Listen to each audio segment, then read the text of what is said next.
الرحيم الحمد لله رب العالمين وصلى الله وسلم وبارك على نبينا محمد وعلى آله وأصحابه أجمعين أشهد أن لا إله إلا الله وأشهد أن محمدا عبده ورسوله أما بعد. Inshallah, tonight we'll begin a new series on the topic of self-development. So the title of the series is Self-Development in Light of the Qur'an and Sunnah.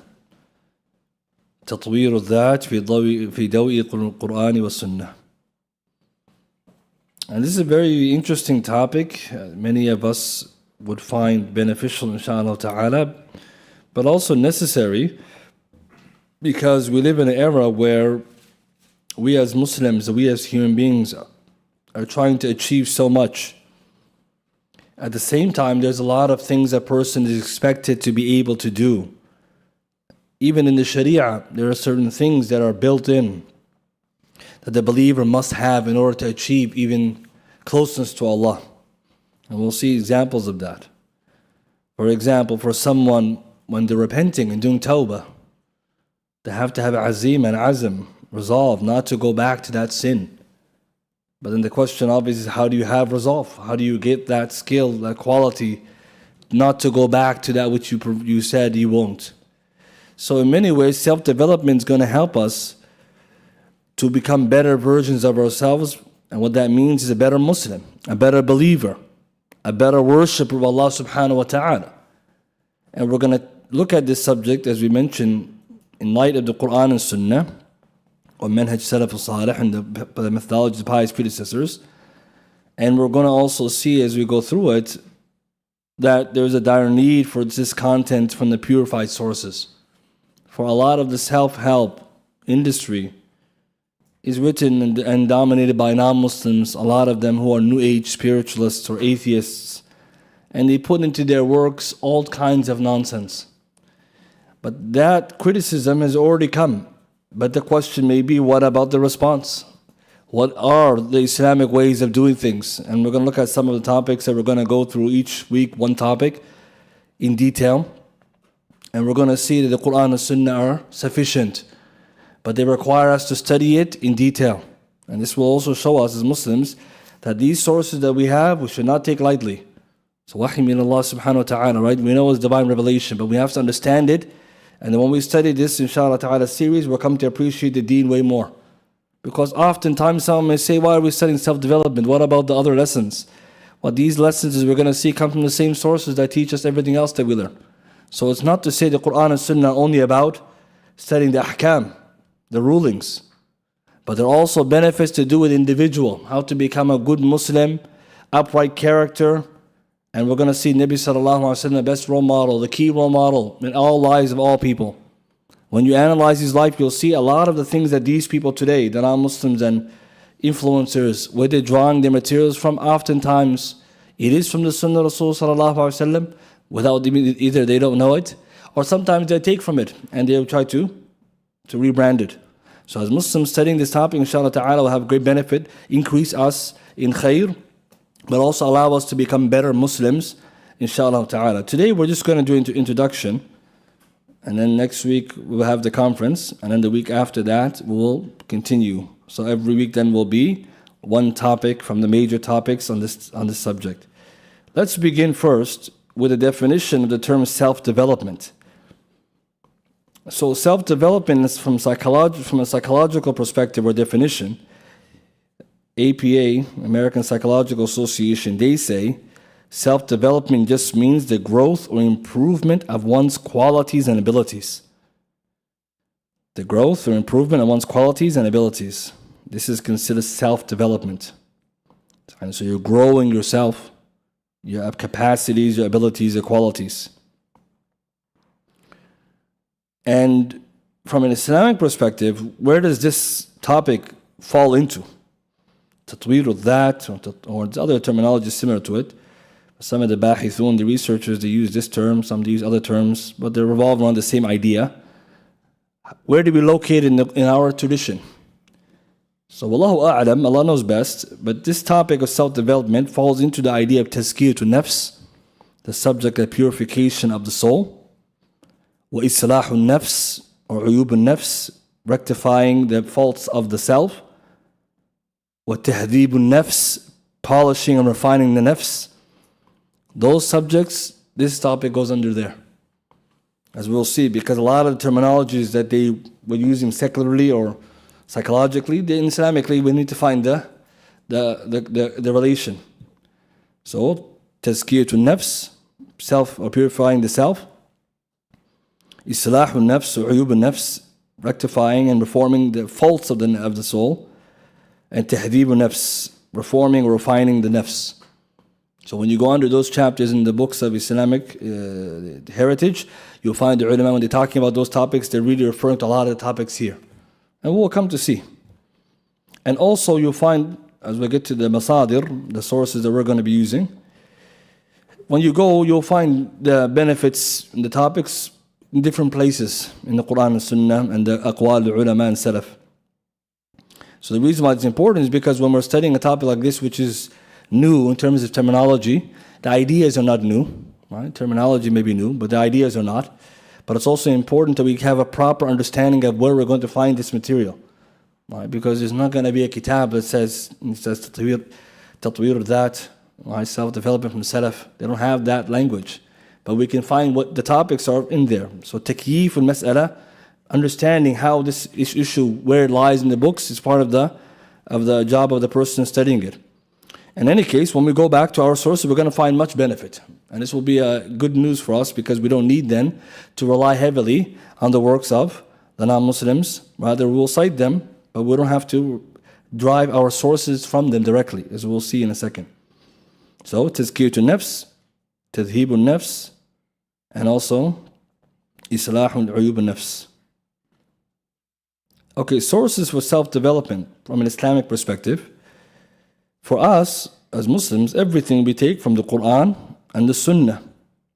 So there's no difference here. In this topic, we're going to rely on the Qur'an and Sunnah. And this is important for every subject matter that has Islamic in front of it. For it to be Islamic, it must source its knowledge, its definitions, its practices, its solutions from the Qur'an and the Sunnah. And the third one, ala fahm salaf, from the understanding of the pious predecessors.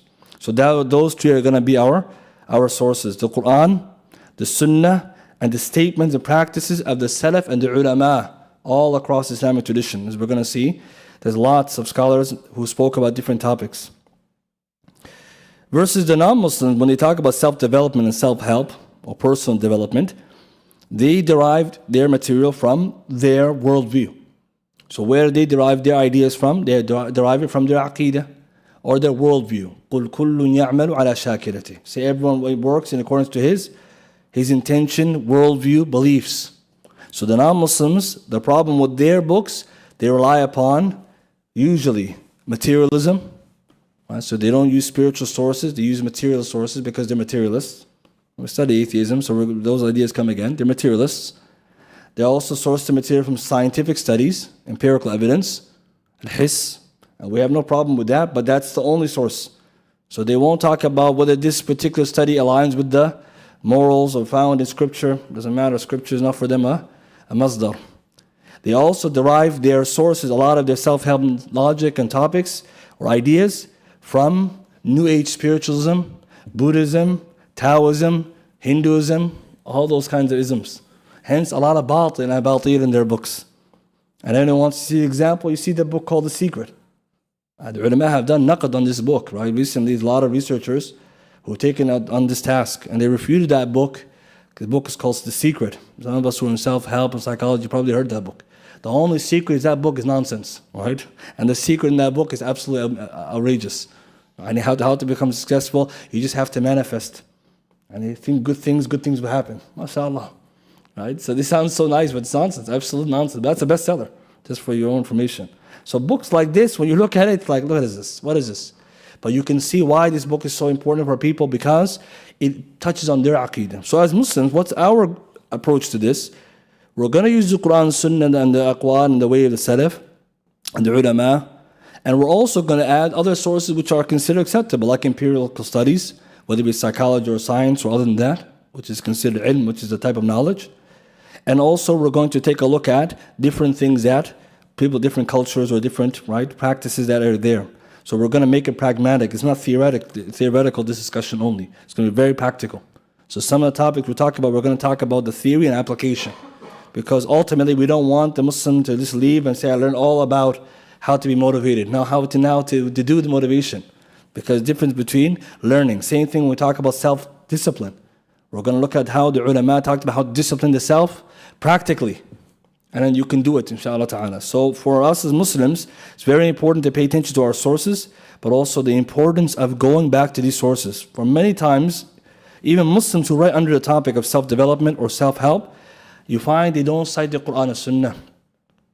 And probably the reason why is most of the people who write about this topic are not that knowledgeable about the Qur'an and Sunnah, or they may be not aware of the sources that actually tell us about these things. So we're going to see as we study that the more we study Islam, the more you're going to find the beauty is there. The deficiencies on our part that we're not studying enough, learning enough, or asking the right people and the right questions. So inshallah ta'ala, if you continue listening to this series, you will learn from that. That's one of the objectives of this lesson, of this series, to help increase our confidence and also our enjoyment in studying the learning of the deen. So the first topic I want to discuss today is, can a person develop themselves to begin with? Is it possible to change? For some people under an impression, you can't change. And people are as they are. Allah created you how you are, you're fixed. And this is the first mas'ala the ulama have raised in their books. For example, Ibn Qudama in his Kitab Mukhtasar Minhaj al-Qasidin. So the English translation, they have in 4 parts, right? The English one is called Discipline, the Path to Spiritual Growth. That orange cover one, page 21. Ibn Qudama writes, died 689 Hijri, some could claim, as some people have, that whoever is heroic, by and large, will find it difficult to discipline, right? To discipline himself, and that character, akhlaq, cannot be changed, just as the appearance cannot be changed. So this was discussion in the past, that a person's surah, just like you can't change your physical form, your akhlaq, you can't change it. Right? Today we call that fixed mindset, isn't it? Right? This is what they call it in psychology, fixed mindset. What can I do, akhi? I'm lazy. I'm an idiot. I can't learn nothing. You see, some of us were already victims of that. That was a nonsense that was told us when we were young. Intelligence, you can increase through efforts. The same way your manners. So the idea was the surah, Allah had given us a form, you can't change that. But my akhlaq, can I change it? Because we know your character is 2 types. There are two ways to learn and earn character. One part of it is innate. Allah gave it to you, so it's easy. Another one is earned. So we're going to come to that. So he says, Ibn Qudama, the answer to this question, that if character cannot be changed, right, if this is true, then the admonitions and advices found in the Qur'an and Sunnah will carry no meaning. If it's true that a person cannot change, then what's the point of all the nasa'ih and the mawa'id in the Qur'an, the wasaya in the Qur'an and Sunnah tell us to do this and do that? If a person cannot change, then what's the point? Maybe some telling us do this, don't do that. Allah says, oh, you believe, do this, don't do this. If it's fixed, it's fixed. You can't change. So when Allah's talking to people to give charity, you say, what can I do? I'm stingy. No. So that's the first evidence that shows that character can change. Next, he says, yet how can a change of character be denied when we see that wild beasts can be tamed? Dogs trained not to eat, and horses trained how to walk properly and to be adequately led. Yet it isn't the case that the nature of some people is much quicker to open to rectification, islah, than other natures, which may be more stubborn, muta'assaba, or right? So some people are easy to change, and some people are stubborn. That we agree. But we don't say no one can change. Okay, so that's the first benefit, and we're going to come to later. The Muslim has the growth mindset. We can all develop. You should be developing every day. And if you're not getting better every day, something wrong with you. Something wrong with you. That's a naqs, that's a deficiency. Itself is aib and uyub. Itself is a defect. That if you're not getting better every day, you're not trying to fix something. And the problem we're going to find is that many people, if you're not familiar with the word in psychology, they've already promoted this in many, many books and bestsellers, the growth mindset, that you can and you will and you should change to get better. And the growth mindset means you can change, and if you believe you can change and you take the right efforts, you can. Means if you work hard and you study the Qur'an and you can memorize it. And a fixed mindset would be, khalas, my mind is too weak, I can't memorize it. Why? Because when I was young, I failed. You see, this is called fixed mindset. I tried, it didn't work, okay, move on. Maybe you didn't try hard enough, maybe wrong method, maybe wrong intention, weakness to resolve, all this. So the reason why this is important is because if we're taking on self-development, you have to first accept you can develop, right? So we don't want people to say, "Okay, what can I do?" And some of us, we have that problem. Why? Because if given advice, he's telling himself, what can I do? This is how I am. And what the question we're asking is, what does that mean? And we're going to come to it later. Why do some people say that? Because, as Qur'an mentioned, some people find it easier to change, and some harder. But if someone's more stubborn, because the nafs is stronger, that just means you got to work harder. As Zabidi, he writes in Ithaf al-Sada, volume 7, page 332, and for this reason, Allah says, قَدْ أَفْلَحَ مَنْ زَكَّاهَا وَقَدْ خَابَ مَنْ دَسَّاهَا. Successful is he who purifies its soul, and it certainly failed who corrupts it. So then he said, indeed, human nature is different, and some are quick to accept, and some are slow to accept, and some are in between, and all are not free from some trace of acceptance, however little. Okay, so because Allah is saying, قَدْ أَفْلَحَ مَنْ زَكَّاهَا, so that means you can do it. Because when Allah says, Ibn al-Qayyim, if you go to the tafsir, Ibn al-Qayyim begins mentioning, Allah says, وَنَفْسٍ وَمَا سَوَّاهَا. He made the nafs by itself neutral. فَأَلْهَمَهَا فُجُورَهَا وَتَقْوَاهَا. Then He gave it the ability to know the good and bad. قَدْ أَفْلَحَ مَنْ زَكَّاهَا. Then the one who follows the good, he's successful. So no one can come and say, khalas, what can I do? Identifying the right and wrong, that's the first step. Second step is doing the right and stay from the wrong. Then he says, Al-Raghib al-Asfahani says, I believe that whoever forbids changing one character from, someone forbids this or believes it can't be done, then all this is telling us is that the strength of the nafs is what's preventing him. I mean, some people's nafs is stronger. When given advice or habits, it can't change. It takes longer. So it can change over longer time. So for example, some people, when they try to be patient, it'll take them longer. And some people easier. But the good news is they're on the spectrum of change. That's important. So that's the first mas'ala, that yes, we can change. You should be changing. And inshallah ta'ala, our aspiration is to become people who change. Right? And we're going to see what are we supposed to change to. That's the question we're looking at. But the first step, we have to start from there. The second topic, self-development starts with self-awareness. And so self-awareness means you have to be aware of yourself. What is it that you yourself want to improve? A person should be aware of their weaknesses and the areas of improvement. That's the first basics. So to self-develop means self-awareness. I already know what I'm not good at. I know what I have to improve. For some people, it's their time management. They have procrastination issue. Some people, low motivation. Other people, they have, for example, a weak personality. People-pleasing. Other people, perfectionism and excellence. Well, some people the opposite, they're lazy. So everyone should know himself. بَلِ الْإِنسَانُ عَنْ نَفْسِهِ بَصِيرًا. Every person knows himself best. So self-awareness is the first step. The problem, most of the people are not self-aware. I'm not saying that, the ulama are saying that. Right? The ulama say most people don't know what their faults are, which is bad, right? This is bad. And the reason why this is important is because how do you learn your faults? We're going to get to it. But most of us, we learn by someone else telling you, right? You had the worst nightmare. Someone tells you, man, you're so greedy. You think, like, no, I'm not. So why do you have to wait for someone to tell you that? Right? And then those of us who got married, even worse. Well, you're thinking, mashallah, you're so good, and then you can figure out you're actually not that good. And so some people, it's devastation, right? Because the whole time it was under wrong pretense. The believer should know what's wrong with them. Hadith, Abu Hurairah radiyallahu ta'ala anhu. أن النبي صلى الله عليه وسلم قال يبصر أحدكم الغضا في عين أخيه وينسى الجذع في عينه. One of you sees the speck in the eye of his brother and forgets the tree trunk or the trunk in his own eye. Hadith Sahih, Shaykh Al-Albani authenticates in As-Sahiha, Hadith number 33. يبصر أحدكم الغضا في عينه في عين أخيه. So here in nature, some of you might see the smallest mistake in his brother. And وَيَنْسَى جِذْعَ فِي عَيْنِهِ. But he forgets the tree trunk in his own eye. Means you have a huge problem yourself, and you look at somebody else's small nature, right? Small mistake. And Munawi, he writes in Faisal Qadir, volume 6, page 456, because of his own shortcomings and self-love, he loves himself too much, man is preoccupied with scrutinizing the faults of his brother, perceiving them even when they are hidden, unless he becomes blind to the glaring faults in himself that is not hidden. And this is a parable by the Prophet ﷺ given for the one who sees the minor faults of others and taunts them with them, while he himself has faults that are comparable to his own. And the trunk to the speck, and that is one of the ugliest of uglinessness and it's most scandalous of scandals. Means you're criticizing someone for small mistakes when you have bigger faults. And so how does this hadith relate to human nature? This is the human nature. We're good at finding the faults of others, not so good at ours. So as you can see from this hadith, how to find your faults, here's dalil. You got to ask your friend who's going to find all your faults. Right? It's one of them, right? He's going to see all of them, small and big. So you don't have to worry about that. But the bigger question is you shouldn't be doing that. Why? Because the person who's really aqid and hakim, wise, he already knows. Ibn Qudam, he writes again, Mukhtasar Minhaj al-Qasidin, page 28 in the English. Know that if Allah wants good for a servant, He grants him insight, basira, of the uyub, the faults of his own self. Thus, whoever has insight will not be oblivious to his faults.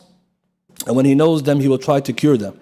However, most of the people, here is the shahid, most of the people are ignorant of their own faults, and you will even see them taking out the twig in the eye of his brother, yet ignore the trunk or the log in his own eye. So that's the shahid.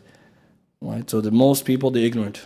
So they don't have self-awareness. So self-development then becomes very delayed, because how can you develop when you're not seeing anything develop? Some people think, what am I supposed to improve? And that means then you need to have someone to help you if you're not able to see it yourself.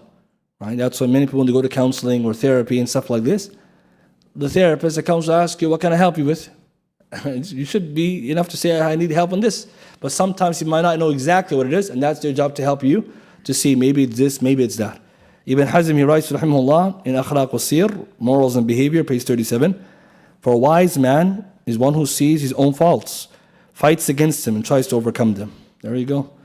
Right? That's the whole point of this lesson, it's right there. A wise man is one who sees his own faults, fights against them, and tries to overcome them. A fool ignores them because he has little knowledge and discernment, and his thoughts are feeble, possibly because he takes his faults to be good qualities, and there's nothing on earth worse than this. The one who sees bad qualities is good. So that which he's supposed to correct, he's taking pride in. For example, someone comes late. What do we say now? Fashionably late. كيف? What's fashionable about being late? There's no khair in that. Where in the Qur'an and Sunnah it says coming late, that late, and you're not even the host anyways. So some of us, we have to ask ourselves, you're coming that late, what are you smiling about? You came late? But here we are today, it's okay. I'm the man, you're not, you're a latecomer, that's all you are. Hatta bi salah, we know, if you come late, you miss a rak'ah, there's no sharaf there. You have worse, you have to make it up what you missed. And so also extra ahkam on the masbuq, now for the mudrik. So why am I saying this? Because today, have you noticed our society green lighting a lot of bad behaviors? Right? Yeah, a lot of bad behaviors. You can't change it, just embrace it. No, we're going to see that's not Islamic. If you can't change it, you have to work towards it. Now embrace it. You have to say, this is not good. I have to change. But what's interesting about this benefit, the ulama are mentioning this early, that knowing your uyub, your own faults, allows you to be busy in it. It doesn't negate helping your brothers or criticizing them justly for their mistakes. But if the Muslim's priority is given to his mistakes, first and foremost, over the mistakes of others, but even if he has mistakes, he can still correct others. As we know, you can't give nasiha if you're still falling short. But the ratio, right? What's the proportionality? More working on yourself than you work on others. Means you try to fix yourself first. And so here we're going to see that if you want to do self-development, you have to begin with self-awareness. Which leads to the next point. How do you find your areas of improvement and faults? How do you know what to work on? So in case someone says, I'm not really sure where my weaknesses are. I know some, but not all. The ulama have given us some guidelines. We first begin with Ibn Qudama. He writes again in Mukhtasar Minhaj al-Qasidin, Disciplining the Path to Spiritual Growth, page 28 to 30. He mentions 4 methods. 4 methods to find out your own faults. And this will be a good exercise to begin with this week, to figure out what are the things you want to work on. Because every week we're going to take one subject matter, and we're going to discuss it in detail. And you might well tell yourself, I need to know that, I need to bring it, maybe I could share it with someone. Try to take a stock of your own self. The first method, he should sit before a sheikh who has basira, insight of the soul and its flaws, and who let him know his own faults. Means as someone who's knowledgeable of the different good manners and good characters, and he knows the person, he can give him the advice. So, sheikh, mentor. And from this bab comes counseling and therapy. Because the Sahaba, didn't they go to Nabi Sallallahu Alaihi Wasallam when they had problems? Yes. Now again, if you want to call it counseling or not, depends on the terminology, the technical term of counseling. Because we know Bab al-Nasiha is more wide than the chapter of counsel. But generally, counseling and advice, they overlap in some areas and not. But you can see, going to Shaykh and say, hey, I have a problem, Shaykh, can you help me? I have this. This is the asl for it. And we know in the hadith, many hadith about that. So that's one good way. You go to your shaykh privately and say, I need help on these matters. What do you think I should improve on? Number 2, he may seek out a good, truthful religious friend whom he takes as a close companion who will bring attention to his faults. So good friendship, good pious friend who will tell them the truth. And this was the way of the Salaf. A good friend would tell their friend the advice. They're not scared. They're not worried about the criticism of criticizers. Whereas today, we know, as Ibn Qudamah said himself, most people, they don't want friends like that. Ibn Qudamah complains that today, if you do that, most people don't want friends like that. They want the yes men. Say that I'm good, right? I'm the best person, right? All right? This is what you want to hear. No one wants to hear. Someone tells you your fault, you say, I don't want to talk to that guy again. I'm going to find new friends. That's why a lot of people like online friends. One-way street. What they call parasocial relationships. It's already messed up.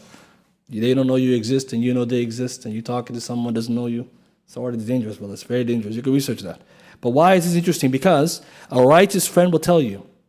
And why? Because it's bab nasiha. And this is the power of good friendship. See now why it's important to have good friends, because they will help you, and their love for you with love for themselves. So let's say you have a good friend who you really trust. Again, not all friends. Maybe someone's close to you and tells you the truth. Okay, well, give me some advice. What should I work on? And that will be a good way as well. Number 3, based on the words of one's enemies. All right, so you take some information from the enemies. For a hostile eye brings about defects. All right, this is like the easiest one, right? So you go to the haters and say, well, what's wrong with me? Again, everyone has haters. Someone doesn't like you, or someone's jealous of you, and that person will tell you the truth. You don't have to worry, because it's only going to make you better. Because everybody who says something, even in the criticism of the enemy, there's truth. Right? So that's why it's important to be aware of that. But obviously that doesn't mean then a person can't use that to get better, because if the enemy is holding against you, what's more empowering than using against them? Right? Saying bad, if they say something bad about you, I don't have that quality anymore. So what's left? Die in your hate, the rage. That's the only thing left, right? Anyway, we have to learn this, right? Some of us say, I don't have any enemies. That's not true, brothers. Right? That's not true. Right? So you have to also worry. If the Prophet's messages have enemies, you have enemies. You just don't know them yet. Right? And there's also a good topic about that as well, because some people are not enemies, they're frenemies. Right? They're in your circles, but they're not your friends. Number 4, to mingle with the people. And whatever blameworthy things which one sees amongst them, he stays away from. And that's probably the less invasive. You just mix with the people. If you see something bad in somebody, say, okay, I can't be like that. And that's a nice one, because when you mix with people, work, school, outside, you see some people, they're angry too much, agitated too much, play too much. You say, okay, I shouldn't be like that. Because as-sa'idu man wu'ida bighayrihi. This wise one and happy one takes the advice of others, right? And this is 4 ways. Ibn al-Jawzi now, rahimahullah, in his book Disciplining the Soul, Tib al-Ruhani, in the English translation, page 89 until page 91, he mentions 7 ways. So he adds extra ones. So you could read that if you want. That's good. Page 89 to 91, chapter 23, Identifying One's Flaws. Right, that's the book that Al-Fajr recently he went a summary over. But if you go to English, you can see it. So he mentions additional ways, from which include things like, right, doing some kind of exercises, right, in terms of imagining, right, the good and the bad, and other things. You can see it's very nice. So he mentions 7 ways. And what's the benefit of these methods? Knowing your own faults can help you obviously improve, but they're also the same methods to help us to know people. So if you want to know yourself, this is the ways. And if you want to know others, now you know the ways. Right? You want to do business with somebody, someone wants to marry somebody, here's the ways. So you're going to know, who's this person? What's their faults? Let's go ask their sheikh. Let's go ask their good friend. Let's go ask their enemies. Let's go ask their family. Let's go ask someone who's, right, knows them well. So this also is some of the ways you get to know people in business, in marriage, for witnessing in court cases. Because remember, if today someone says, hey, I have a friend, I want to advise, I want to take them as a business partner. Most of us will be looking for witness, right? Who knows them? So you're going to find someone who knows them, and you're going to ask them good and bad about them, and they're allowed to tell you the truth.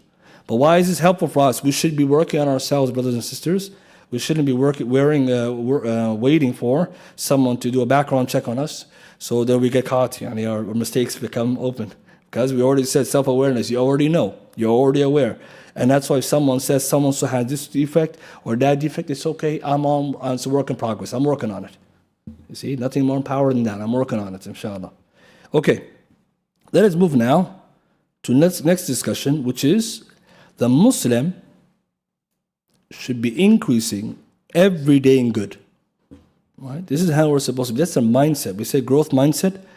The believer every day they're getting better. They're getting better. Fi dunya wa deen. Mainly deen first, and then dunya as well. You're getting better. Every day is better. So the objective of the believer should be, if today is a new day, I'm getting better. I'm working on more ibadat. I'm cutting down on more bad habits and bad things. I'm getting closer to Allah. I'm becoming more successful in my dunya and my things I'm doing. I'm getting better. And a bad day would be I'm getting worse. I'm going backwards. Fil khair, in goodness, and increasing in evil, and things which are not helpful. Hadith. Abu Hurairah here reports, radiyallahu ta'ala anhum, the Prophet sallallahu alayhi wa sallam, he said, لا يتمنى أحدكم الموت. None of you should wish for death. فإن أحدكم لا يزداد كل يوم إلا خيرا. For one of you does not increase every day except in good. Hadith found in Kitab al-Ilm, Abu Khaythama, and Shaykh Al-Albani says this isnad is sahih, and it's page hadith number 168. So we know in Islam wishing to die is haram, right? So this hadith, what is it telling us? None of us wish to die. And then this wording says, because فَإِنَّ أَحَدَكُمْ لَا يَزْدَادُ كُلَّ يَوْمٍ إِلَّا خَيْرًا. Because one of you only increase every day in good. And we have the other hadith in Bukhari, similar topic, where it mentions a person shouldn't wish for death, وَلَعَلَّهُ أَنْ يَزْدَادَ خَيْرًا. For perhaps he will increase in good. But this hadith says, a believer means should be. In reality, you are. Even just being alive, the next day is a new day to do more good. More salah, more ibadah, more istighfar, more tawbah, etc. So this hadith is important because it sets for us a benchmark how we're supposed to approach the day.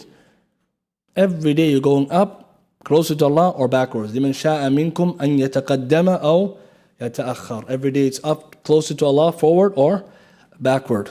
كُلُّ نَفْسٍ مَا كَسَبَتْ رَهِينَةٌ. You're just ransoming yourself from Jahannam. There's no way out. There's no equilibrium. It's up or down. And this is the beauty because it allows you to say, okay, today I have to be getting better. So I need to find out what's better for me. What do I need to work on? For the ibadat, we know. Knowledge, try to get more. قُلْ رَبِّ زِدْنِي عِلْمًا. My Lord, increase me knowledge. For the ibadat, I do the wajibat and mustahabbat and nawafil and keep going. Right? From wajib, right? Kamal iman. Trying to gain that, right? The perfection imam. So I'm going up the ladder. What about my deen? إِحْرِسْ عَلَى الدُّنْيا, إِحْرِسْ عَلَى مَا يَنْفَعُكَ. Be eager in that which benefits you. That's dunya and deen. So even the dunya, okay, my work, career progress, right? Trying to get better, higher position, more experience, right? There's nothing wrong with it. إِحْرِسْ عَلَى مَا يَنْفَعُكَ. Be beneficial. خَيْرُ النَّاسِ أَنْفَعُهُمْ النَّاسِ. But what happens sometimes, in many of our lives, we hit the stumbling block. And it's because life is not easy. And things happen that bring you down. So for example, your deen, you're going maybe a little bit down, as we're going to get later about self-discipline. How do you beat the curve? Right? Because everything goes like this in the beginning, right? Then it goes down. Right? How about, for example, iman? It goes up and down. Even the dunya. Right? You're top of your game, and then many years later, you're on the chopping block. They're going to fire you, and they say, we'll have it to you, man. You used to be so good. So even the dunya, you slide in, it's happening. So even this will allow us to, every day I got to be going up. And the Salaf al-Salih, that was the wasf they were given. One of the words in Jarh wa Ta'deel, when it comes to criticizing and appraising narrators, is that they used to say, so-and-so, يَزْدَادُ كُلِّ يَوْمٍ خَيْرًا. This one increases every day in good. That's one of the praises for them. Example, Sira Alam al-Nubala. Yazid ibn Harun said about Ibn Awn, هُوَ مِمَّنْ يَزْدَادُ كُلِّ يَوْمٍ خَيْرًا. He's one of those people, every day he gets better. Allahu Akbar. Look at that kind of praise. That means it's just getting better. This guy is getting better and better. He's already good, but he's getting better. This is a beautiful way for us to also see our pious predecessors, high ambitions, but also they were on a movement forward. So us as Muslims, you should tell yourself, okay, today and tomorrow, The next day, I'm just getting better, inshallah ta'ala. That's how I'm supposed to think. Today was not good, tomorrow will be better. And we're going to see later that you have to use a lot of methods to help you get there. It's not sufficient to have only good words. You need methods, as we're going to see. Now, a beautiful quote from an earlier scholar, Abu Bakr al-Khawarizmi al-Hanafi, who died 383 Hijri. He writes in his book, Al-Mufid Ulum, page 149 to 150. And here he talks about Adab al-Islam. So he has a whole chapter, the etiquette of after sunrise. He's talking about the daily routine. Look at this. He said, one should pray 2 rak'ahs. He's talking about duha here. When the day is well advanced, the sun has clearly risen, this duha time, and nearly a quarter of it has passed, one should pray duha prayer 4, 6, 8 rak'ahs in pairs, and 2 by 2. So first the Fajr, then you wait, and then it's duha time. And then you attend to your affairs, stand right for Allah, walk for Allah, listen for Allah's sake, etc. He talks about all these different things. So we're going to continue because he talks about different things and he gets to the point. He says, if you are, and you as a believer, increasing in goodness every day and offer righteous deeds and sit with the righteous and work for the hereafter, then rejoice and rejoice. But if you increase in evil and desire more of the dunya and are indifferent about the akhirah, accumulating wealth and withholding the rights of others, hating to die or death, and indulging desires and say, I don't care, then know that this person is better to be under the earth than on top of it. Better for you to be inside the grave, the earth, than on top of the earth. And this person is finished. And this is how you're living. And what's interesting about it, and he keeps going, is the fact that if you're every day if you are increasing goodness every day, that's the point I'm trying to highlight. And offering righteous deeds, sitting with the righteous and working hereafter, then rejoice. That's the believer, how he's supposed to be every day. That's what I'm thinking. They're supposed to be thinking, right? And obviously we're human beings. We know we're not necessarily doing that every day. But then the point is that look at the qualities that will make someone get better. He's doing the right things from the start of the day. And a person should also ask himself about today if he's going downhill. And we're going to pay attention. He's talking about etiquette after sunrise. Because, as we're going to see, one way to hold yourself accountable to self and develop is to, at the night, do a review of the day. But you can't review the day if you didn't start off with any plan. You're not going nowhere with it. You have no plan. You're not trying to improve. What are you going to do at the end? What kind of muhasabah is it going to be? Today was the very bad. So we're going to see that the way you're starting the day and the way we're supposed to come out is a good mindset. It's a beautiful point. And in fact, the ulama, they encourage this. So it starts with it. You can see also the elements of the successful day. He talked about Fajr, Duha, sitting the righteous, right, doing more good deeds. This is the way of that person increasing good. And then the other person is falling down. What is it that he's doing wrong? It's not that he's looking for the dunya only, increasing the dunya, indifferent of the akhirah, increasing in evil, withholding the rights of others, following desires. He's doing all the bad things. So it's not just that he's working. Working is not the issue. Going to school is not the issue. The issue is he's doing bad things.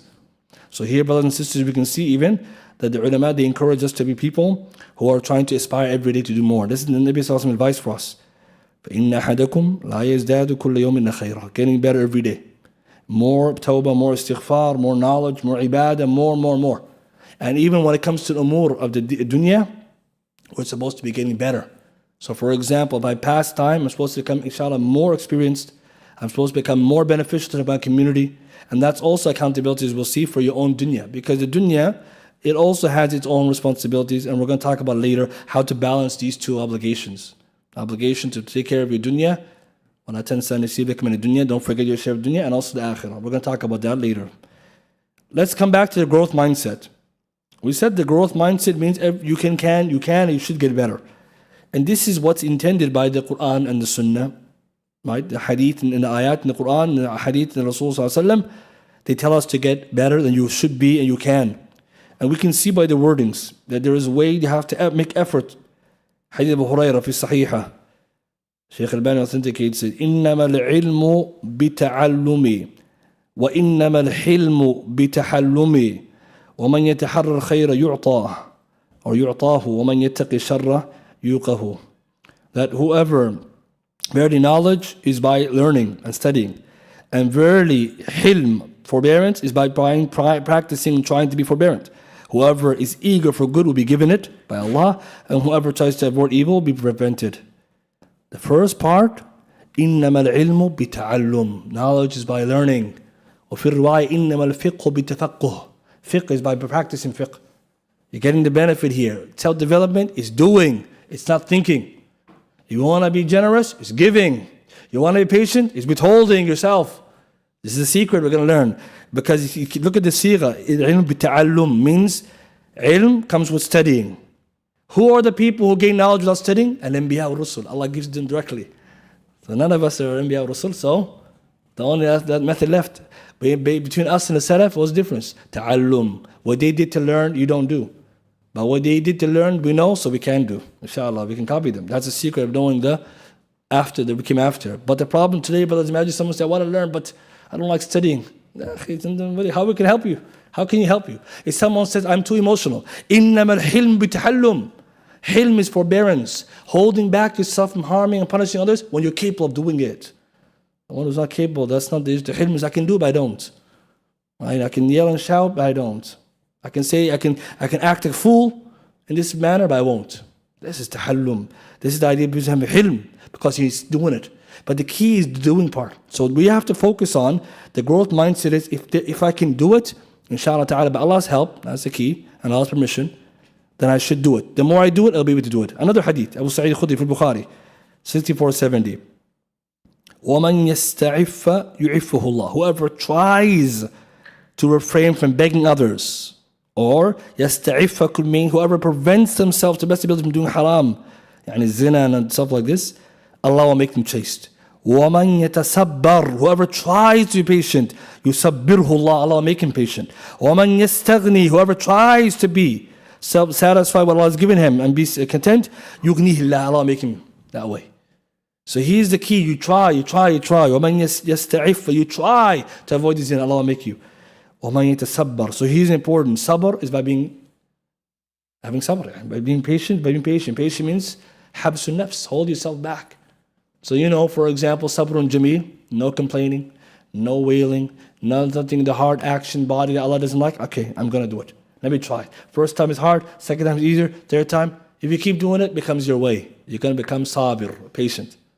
But some people today, what happens is that when you look at these high qualities, and we mentioned already, because some people it's harder for them to change, they say, for me it's not sabr. I can't be patient. I'm just an angry person. No, what is telling us? Why are you licensing that bad behavior?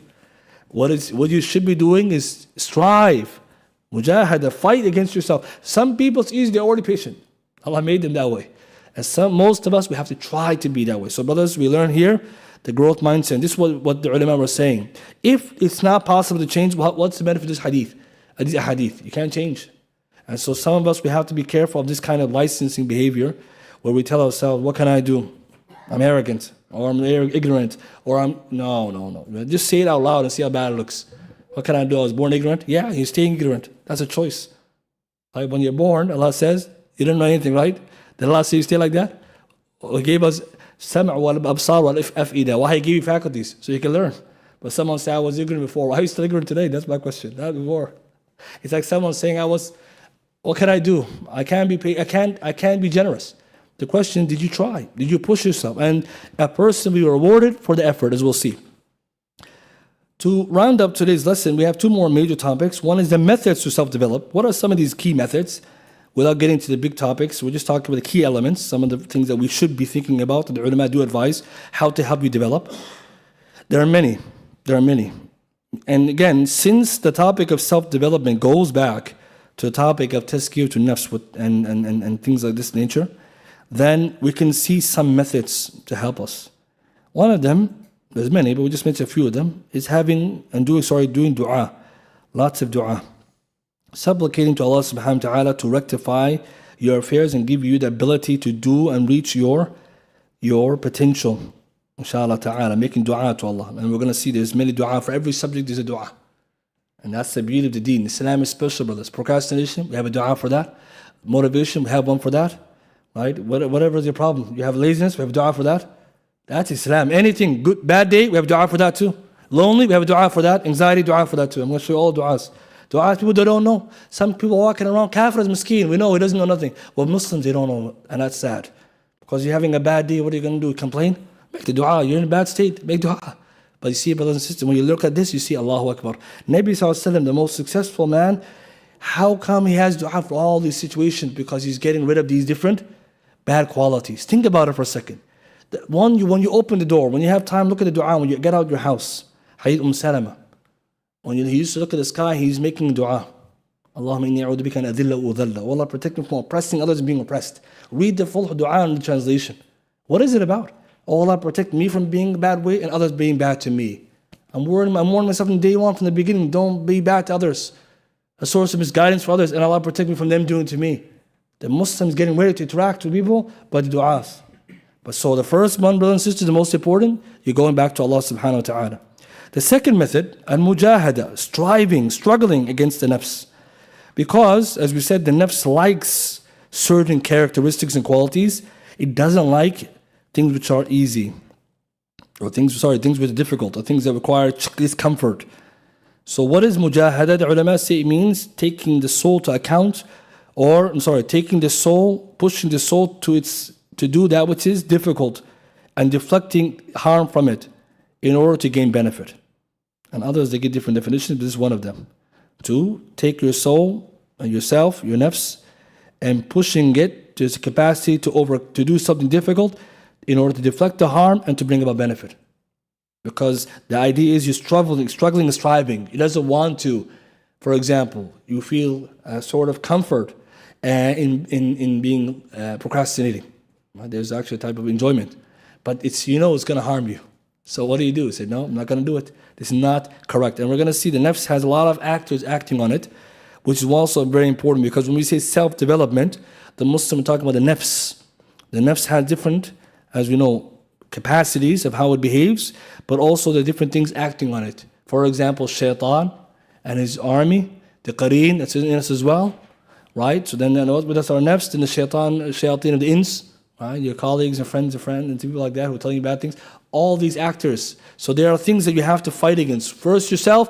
If you could win yourself, you can win others. Means if I'm able to overcome my own desire to do something, then inshallah I'm going to make it. But what's the way to do this? How do you struggle and strive? Well, there's so much that can be said, but because of the time, we'll just mention nice benefit. Imam Ibn Qayyim, he writes in Kitab al-Fawaid. He writes in there that the real benefit here is to do with the golden rule. And this is why Islamic self-help and self-development is totally different than the kuffar one. He says, فَعَامَّةُ مَصَالِحِ النُّفُوسِ, majority of the benefits of the souls, فِي مَكْرُوهَاتِهَا, is in that which it dislikes. Take it down, this fa'idah, nafisa, very nice. Why? This benefit, it goes against everything that we find in the self-help of the kuffar, because they say, do what you feel like, what is good. No. Here, فَعَامَّةُ مَصَالِحِ النُّفُوسِ, majority of the benefits that help the nafs, فِي مَكْرُوهَاتِهَا, in that which it dislikes. كَمَا أَنَّ عَامَّ, just like the majority of its مضرها, يعني its مضارها, its harms, وأسباب حركتها في محبوباتها, just like the majority of its harms and causes of its destruction are that which it loves. Beautiful. And this is the thing, majority of what benefits the nafs and the souls is what it doesn't like, and majority of what harms and leads to destruction what it likes. So that's a qa'idah. So now you know what to do. If you like something a lot, you first check if it's halal. Right, that's the first step, right? So I was thinking like, oh, subhanAllah. First check if it's halal, because sometimes if you like something too much, it could be something wrong with it. Right? I'm saying that because it always begins like that. Right? The dopamine, we're going to get to that. It's very excited by something. First check it's halal. And we're going to see the sharia is very deep in these matters. If it's halal, in moderation, right? If it's haram, or makruh, disliked, or harmful, then you already know what's happening. You're liking it because it's going to lead you somewhere in trouble. حُفَّتِ النَّارِ بِالْمَكَارِهِ shahawat, sorry. Jahannam, surrounded by the things that are desire-based. You can tell the nafs, amaratu bisu, that nafs, the nafs, which, because again has different capacities, the nafs that we call amaratu bisu, that calls you to evil, is the origin, the ulama say. That's the origin of nafs. And then it can become a nafs al-mutma'innah. It can become a nafs which is pure by doing the good and liking it and staying with the bad. But then when someone does bad and his nafs is also good, it has nafs al-lawama, it's going to catch it and say, why you did that? That guilt. So that means, the ulama said, the nafs is one, but different stages or capacities that it's going through. So when it's by itself, it wants to do the things it likes. And then what do you have to do? You have to stop it. But here we learn a principle. If someone says, what should I work on? Well, we're going to see for the Qur'an and Sunnah the things that we should be doing. But also deep down you ask yourself a question. Where are we falling short, brothers? It's because we're adhering more to what the nafs likes than what the nafs doesn't like. There we go. Ibn al-Qayyim, rahimahullah, one of the ulama we're returning to often here. So master nafs, these are the atibba, the doctors of the qulub, the heart. Ibn al-Qayyim, amongst the scholars, today they mention this, the psychologists, he's amongst the first and the greatest psychologists. Ibn al-Qayyim, rahimahullah, is not just an imam, he's everything else in different fields, but this field is one of the best at it. So this benefit we can also see later as we're analyzing different things we want to work on. Yeah, you know what's wrong with this? It's because it's harmful, and my nafs likes it, and it's causing me harm, it's not bringing benefit. And when you look at the benefit, initially your nafs doesn't like it, you know it's beneficial, but you're going to do what's against it until your nafs likes it, and you're going to become beneficial. And that goes back to the point of success. Self-development comes from this angle. A third one we're going to mention, just for the time, we'll leave the others for later, al-muhasaba, self-accountability. To self-develop, you need self-accountability. And the key word, self. I mean, someone can also give you accountability, they can hold you account, but the best one is to hold yourself account. Now, someone may say self-accountability itself can be, there's different levels of it, right? That's why we're not talking about it now in detail. There's different levels, we're going to come back to it. There's even levels above that. It's not just accountability, there's muhasaba, mu'aqaba, right? There's other levels right below it, self-reckoning, self-discipline, right? Punishing, yes, you can go further. Right? Some of us are just muhasaba. Some of us, we're going to keep going. We need more muhasaba, brother. You already know what's going on. You're still doing it? You have to do more. And we're going to get to how the ulama categorize this. But what's beneficial about this, what is al-muhasaba? It means you just pretty much take a look at the things you did in the day, the good and the bad, and you weigh it. And what do? Is you take a look, did you do more good, did you do more bad? What can I improve, what can I not? That's what it is. And we mentioned the fa'idah last week, I think in our Saturday class, Ibn al-Qayyim, rahimahullah, what he said, Kitab al-Ruh, at the end of every night, before you sleep, you make tawbah ila Allah, and you self-account. Every night. And that's a great way to do it. And so sometimes what happens when we don't do self-accountability, one mistake becomes the habit, right? So one time, we're going to learn later, do something one time, okay, that's okay, you have once. Then second time, you're on a path of already a habit building, right? Then it keeps going, it becomes a habit. So we're going to come to that.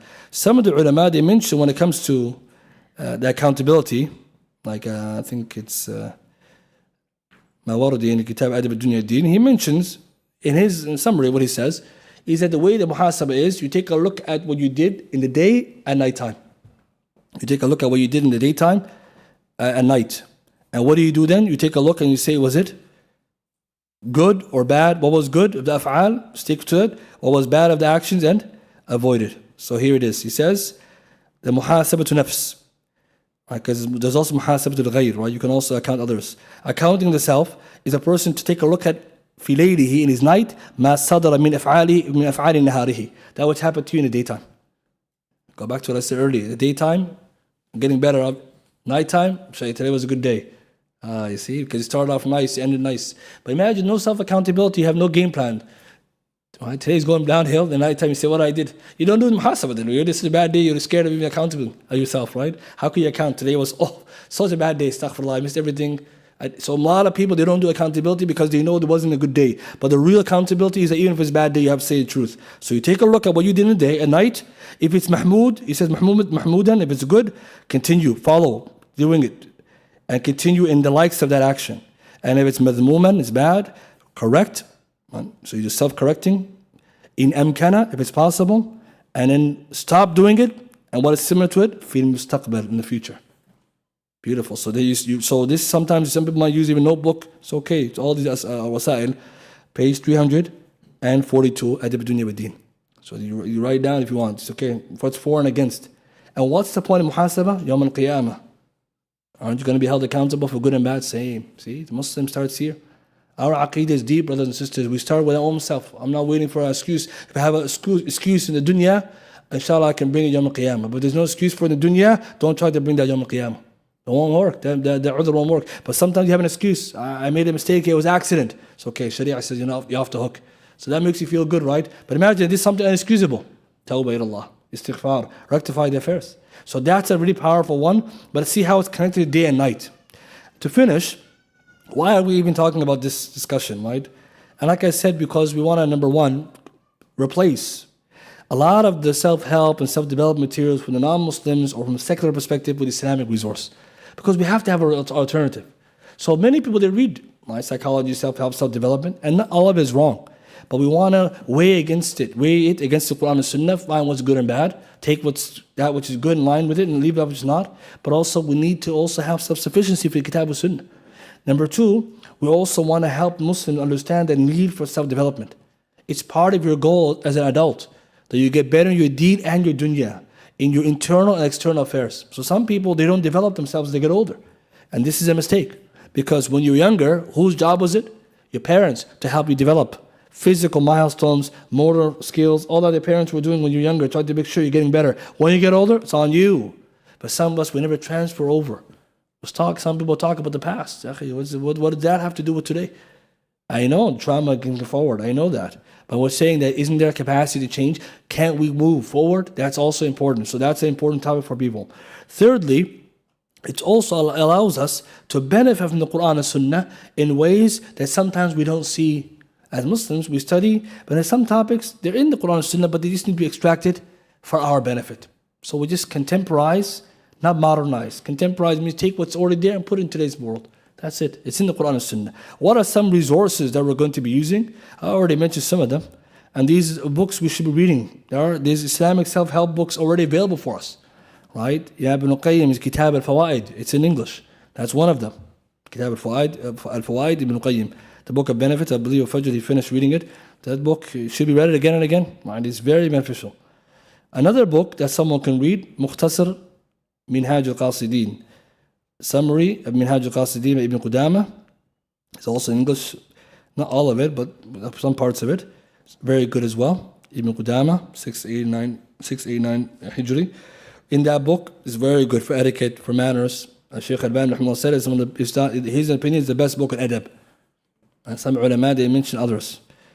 Another book also good for us, self-development, is the Kitab Rawdatul Uqala, The Meadow of the Intelligent or the Wise, by Ibn Hibban al-Busti. Right? It's very important, that Kitab. Ibn Hibban, if you didn't read it, I believe Fajr went over it. That book, it's in English, the Mukhtasar. That's a self-help book, brothers. You read the Muqaddim even. He was complaining at his time, people were misbehaving and needed help. The advice he gives there, you can't even believe. It's amazing. So that's another one to help us to see. Another one, Ibn Hazm, is Kitab Akhlaq wa Siyar, Morals and Behavior. It's like Kitab al-Fawaid Ibn Qayyim, but his own version. And he's also vulnerable in there. He talks about his own mistakes. I think Fajr, he went over it generally.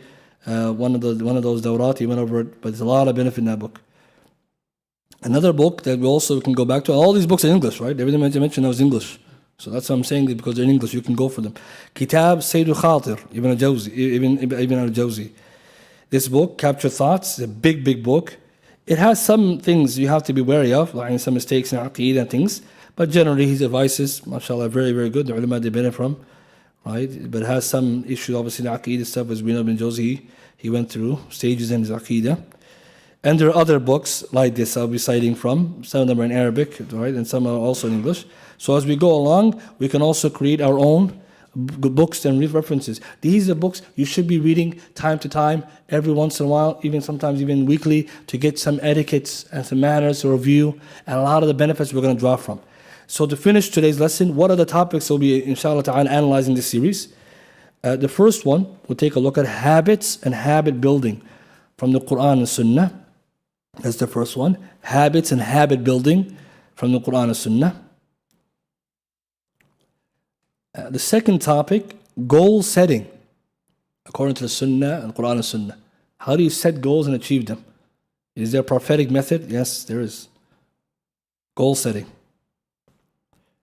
The third one, productivity and time management skills. Productivity and time management. How do you organize your day and time?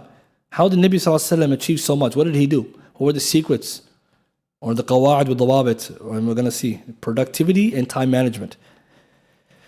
Another one, emotional self-regulation. And we covered it before, but I'm going to just bring some more of it. Otherwise, it's the topic itself. We did a series before on emotional intelligence, but inshallah, we're going to cover some parts other than this. A big one here, self-discipline. A lot of us, we need that and we want that. Self-discipline. How do you discipline yourself? As you said, to do what you don't want to do.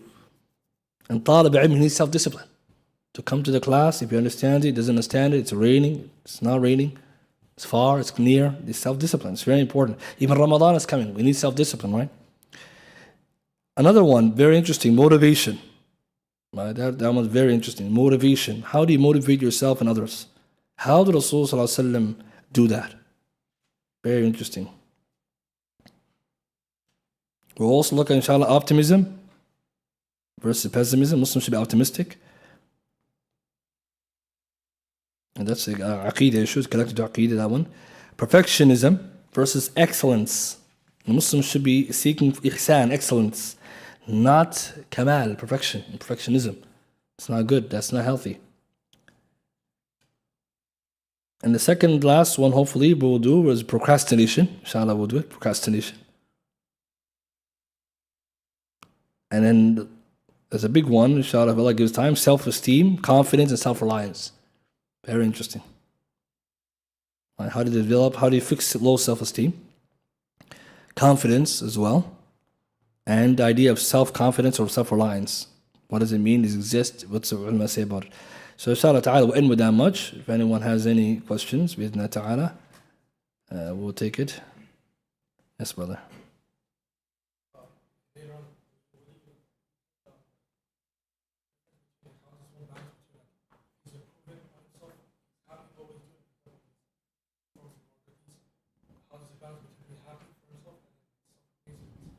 So yeah, that's a good question. If someone is improving and doing well, naturally the person is going to feel very good about it, and he might even lead to self-amazement. So the believer, when he's doing well, he thanks Allah for that, and he continues, a sign of Allah wants good for him. But he's not supposed to have self-amazement, and that's one of the things that we have to be careful. We have to look at definitions. So there's happiness which is allowed, then there's what we call a self-amazement, and then there is also riya, right, showing off. But they're not all the same. And even Jawzi, if you go back to the same book I was mentioning about disciplining the soul, he has a chapter on excessive happiness. Right? So sometimes you feel good about it. You're supposed to. But then you're not supposed to be feeling so good looking down on others. You see the difference? You're praying salah, you feel so good, you look down on others. What kind of shukr is that? What kind of gratitude is that? Right? So if you're feeling good, you pray salah, you see more shukr. Right? And the sign of it, you say alhamdulillah more. So sometimes what happens, you have to remember who gave it to us, this Allah. So we have to be careful. If I'm doing well, that's tawfiq min Allah. If I'm not doing so well, and it's because of what I'm earning, and if I'm also consistent on doing well, I'm scared of khudlan. I'm scared Allah is depriving me of His divine success. So we will also see as a balance, everything's in moderation. But the key is that excessive happiness leads to arrogance. And that's why, and if you go back to that chapter, he talks about what happened to Qarun. What was the problem with Qarun? Allah gave him wealth. He was so happy, right? Became arrogant and praised himself until he fell into exultantness. Inna Allah la yuhibbul farihin. Allah does not love those who are excessively, right, happy, but better word, exultant. He's arrogant. Because that which Allah gave him, which requires shukr, it led him that way. So that's how the Muslim knows. If you're going on the right path, more thanks to Allah. And examples, prophets and messengers, we'll look at some of that. We're going to come to later. Some of the Anbiya, Rusul, as well as Sahaba, how they dealt with their progress. Because, like I said, self-discipline, there are levels that from there is when things are going good, how do you stop yourself? And then when things are really going bad, how do you really stop yourself? So one of them is this, like if you're getting arrogant, you have to humble activities, some humbling activities. All right, we're going to get to it, inshallah. Anyone have any quick questions? Yes, brother.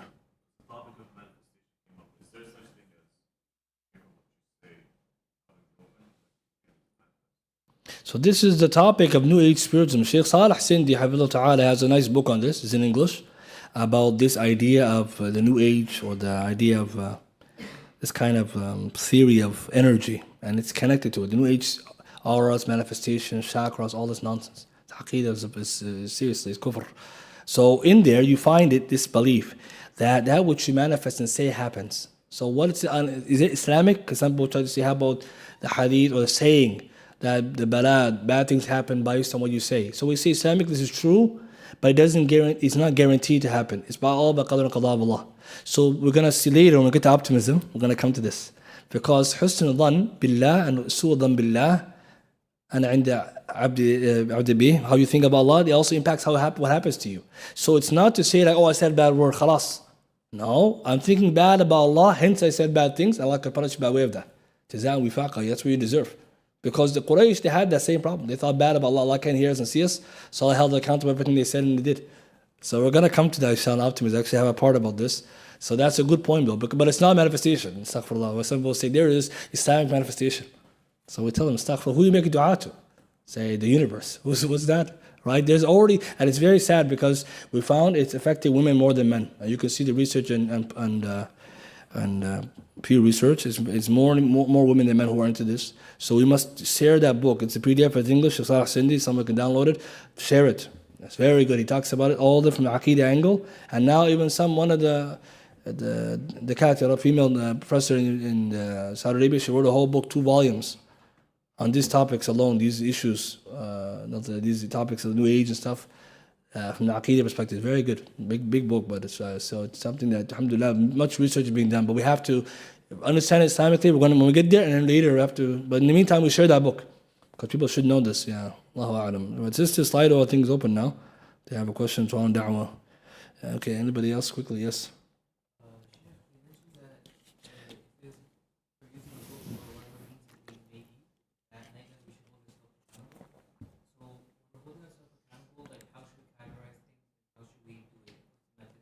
So the idea of the muhasabah is not specified exactly like a method. Rather, we say that since the idea behind it is looking at the good and the bad of it, you can use different wasa'il. Some people, they sit and they think about it, that's awesome. Some people may write it. No harm in that, because this is a wasila. You're not using it as a form of ta'abbud, worship. But what is the key is that you take a look at what you did. You're honest, you have to be honest. The key is honesty, and also tawbah istighfar. Because if you know you did something wrong, you make tawbah istighfar and islah. So the idea, though, we shouldn't get caught up in the mechanism, right? Because it's not clear to us exactly, there's a sunnah way of doing it. But then see how the ulama keep focus on the good of what you were doing today and the bad, and rectifying by whatever bad, make tawbah, istighfar, don't do it again. Whatever is good, keep going. That's the key of it. And if you're doing it every day, imagine, you won't be, the day you die, inshallah, you've been, mashallah, already in, and we're going to see the Sahaba and Salaf, they had different ways of doing that as well. Everyone has a different way of disciplining or holding himself accountable, as we'll see. Yes? So you mentioned about court procedure and how affecting circumstances is false. So I want to add just like to a hadith Bukhari.